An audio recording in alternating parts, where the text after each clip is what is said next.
A perfect 6-0 sweep with the complimentary plays here over the past 3 days, but that's just the short-term run. As you know, it's been a heck of a run here with the comp selections. As overall, I'm on an 84 and 47 roll with the plays I'm giving away for free here on the video report over the past 67 days.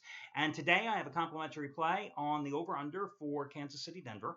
I have a free play in baseball on the Indians, Royals, and I also want to take a look at that Clemson game against Louisville. I'll give you my in-depth preview on the contest. I think it's a tough game, but listen, I handicapped it to death. I might as well give you all my notes on it because maybe it'll point you in one direction or another. Of the promos available today, remember probably the best and the biggest ones are courtesy of the Charity Play of the Week, winning again on Tuesday, thanks to Brad Wilton, as it won for the 20th time in 29 weeks. And after the Charity Play wins, I am not beyond bribery, as you know. In order to get you to make a donation, I'll give you even bigger discounts, and that's available today. You can save $125 off the purchase price of any handicapper's 30-day package here at the site. It doesn't have to be Brad Wilton. Or you can save $50 off the purchase price of any handicapper's 7-day package. The coupons, save 125, SAVE 125, to save $125 off the purchase of any handicapper's 30-day package, or save $50 by using coupon code SAVE50, SAVE50, off the purchase of any 7-day handicappers package. And again, if you happen to be, guys, involved already with a long-term package of a particular handicapper, and let's say you have 7 days left, and you want to re-up it for another 30 days, well, you'll now have 37 days left.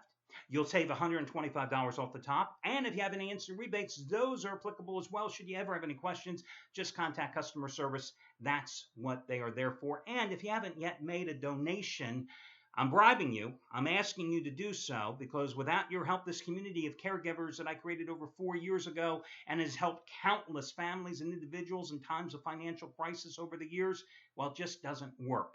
And this week, if you happen to be watching the video on the website, just scroll down a bit after watching me, of course, for the rest of the video, because you wouldn't want to miss my pretty face, right?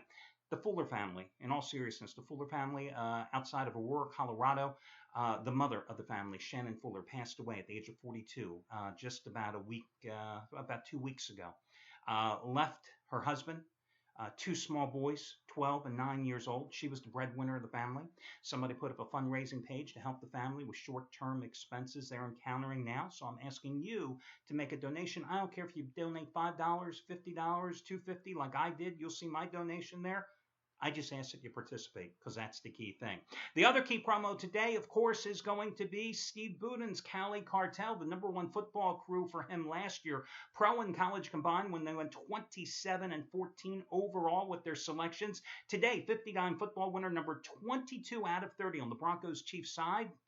Hit a 50-dimer on Sunday with Arizona, crushing New Orleans. Hit a 50-dimer with the Patriots in the Super Bowl. This play is just as strong. You get it as the half-price play of the day simply by using coupon code CALI for the Cali Cartel. C-A-L-I. Cali, C-A-L-I. Scott Delaney has a 100-dime play on the football game, college football game tonight. There's a 777 triple play again from Jeff Benton on the football NFL style over/under. There's a $5 play of the day on the college football total. All your other promos, etc., can be found over on the homepage. Okay, let's get with it here and let's talk about this NFL game here tonight. You know, I had Denver as my best bet on Sunday, and it was a 15-dime release. And listen, I was lucky to win it considering how poorly they played at home against the Baltimore Ravens.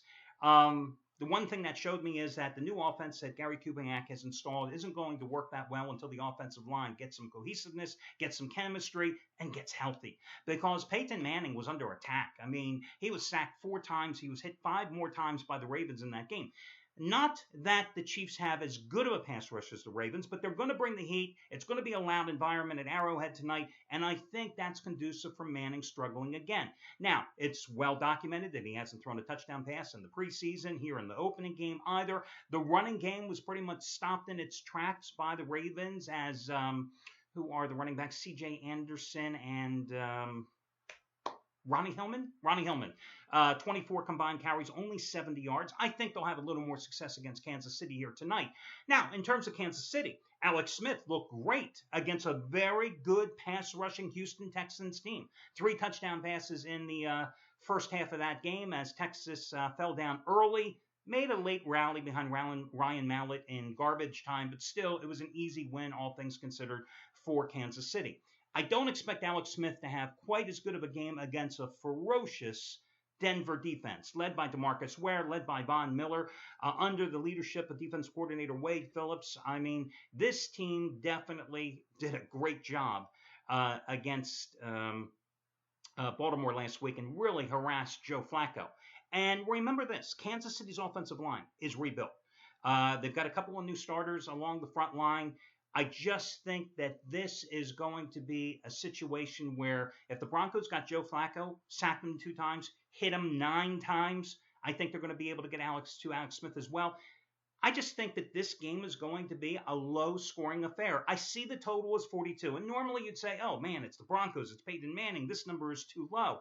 But this is not the Broncos and Peyton Manning team that you've seen in previous years, at least not yet. And I think tonight Kansas City will look to emphasize the run a lot more with Jamaal Charles in order to give Alex Smith max protection in the backfield. So I think that all these elements lead up to this game maybe staying under the posted price. I can see somewhere, 37 points, 41 points scored in this game. Again, I like the under in this contest. And listen, you go back to last Thursday's game, right? Everybody was on the over between Pittsburgh and New England. And the game stayed magically under because the field goal kicker missed a couple, shanked a few, right?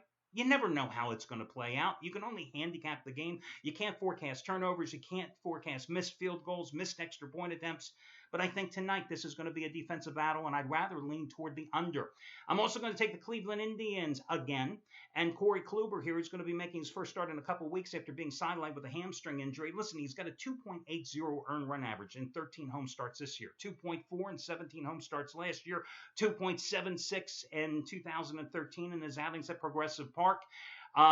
Ventura going for the Royals. Last 2 starts, he's given up 8 runs, 16 hits, and 11 innings of work, and he has a 5.15 earned run average in 11 road starts.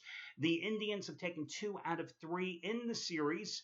Kluber for the Indians, the Tribe has won each of his last 3 home starts, which started with a complete game effort against Kansas City when he threw a 5-hitter in a 12-1 win, going the distance back on July 28th. They've scored at least 8 runs in each of those 3 winning home starts. And listen, prior to being sidelined, he had a 2.63 earned run average in his previous 5 starts. Indians have won 14 of their last 20. They're back at 500 after last night's 5-1 win. They've taken 2 out of 3 in the series, and they're just 4 games out of the wild card spot at the moment as the Astros and the Rangers are doing battle once again tonight in Arlington. So I'll go with the Indians as your other complimentary play, and I believe the Royals have lost 15 of their last 20 games overall. Now, let's talk about this Clemson game against Louisville. Tough game. Listen, Louisville has started 0-2. You lose to Houston, and you lose to Houston at home because you had 5 turnovers in the game.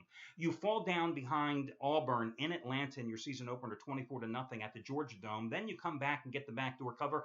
I know because I had Auburn that day, damn it, when you scored 2 touchdowns in the final 6.5 minutes of garbage time. Tigers haven't played anybody. Wofford, 49-10. Appalachian State, 41-10. Defense gave up a total of 511 yards, 20 points.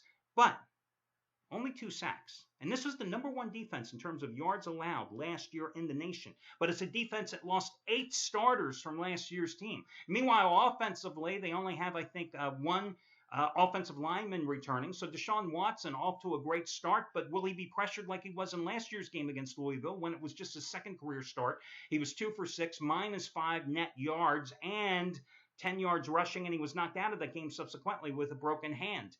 But so far, he has gotten off to a good start, 37 for 48, 442 yards and 5 touchdowns, 1 interception. One of his top wide receivers, Mike Williams, out for the season, however, hurt in the last game because of a neck injury. But this is a Clemson team that has averaged 36.3 points the past 4 years, okay? Now, you got Louisville. 5 turnovers, as I said, against Houston. That shot them in the foot. Their offensive line, their starting center is going to be out. They've got a rebuild offensive line. Their defensive line, it's strong. And it has a lot of veterans returning. Only has 2 sacks so far on the season. But the problem with the Cardinals right now, Bobby Petrino's got to pick a quarterback. They've played 3 quarterbacks and started 2 different guys in the first 2 games. They failed to cover 5 straight games at home. But you look at this number and you go 6 points. Doesn't this have field goal all over it? I mean, it's a must-win situation for the Cardinals. But the uncertainty is, how are they? what type of player are you going to get from their quarterback? So I would lean toward Louisville. And again, I have to be honest with you.